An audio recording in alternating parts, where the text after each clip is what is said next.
नमस्कार, मैं शालिनी और आप देख रहे हैं Vande Bharat live TV news channel Dharashiv. आइए बढ़ते हैं आज की बड़ी खबर की ओर। नासिक जिला ब्यूरो चीफ विजय धामड़े खास रिपोर्ट। कर्तव्य पर तैनात वन रक्षक पर हमला, जान से मारने की दी धमकी। नांदगांव तहसील के चांदौरा बीट स्थित वन कक्ष क्रमांक 483 में ड्यूटी पर तैनात वन रक्षक विशाल बलसाने पर हमला किया गया। जब बलसाने ने देखा कि वन विभाग की सीमांकन की निशानियां नष्ट की जा रही हैं, तो उन्होंने संबंधित लोगों को रोकने का प्रयास किया।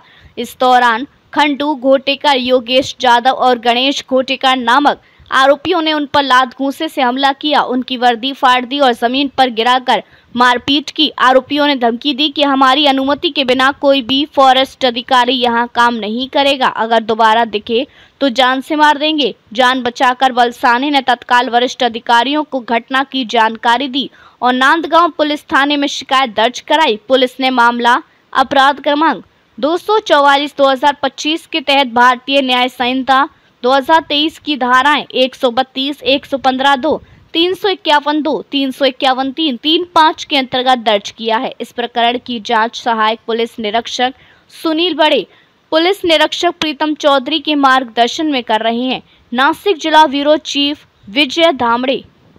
मी वनरक्षक चांदोरा नियत क्षेत्र येथे वनकक्ष क्रमांक 483 मध्ये गस्ती करत असताना वनाच्या हद्दी नष्ट करत असताना मला 2 अपराधी दिसून आले व त्या ठिकाणी मी पाहणी केली व त्यांना विचारले की तुम्ही कुठल्याही प्रकारची परवानगी घेतली आहे का।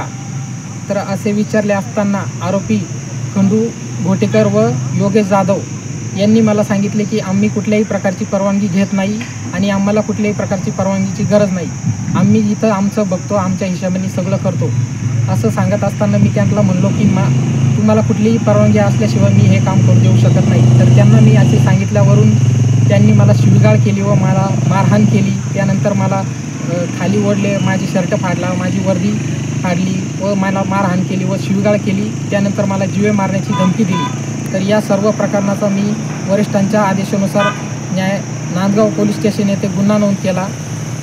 सदर प्रकरणी आता इथून पुढे समजा मला बिटामध्ये जर कुठल्याही प्रकारचा त्रास झाला तर याला दोषी हे आरोपी असतील। अब तक के लिए बस इतना ही, फिर होगी आपसे मुलाकात। तब तक के लिए नमस्कार और देखते रहिए Vande Bharat live TV news channel Dharashiv.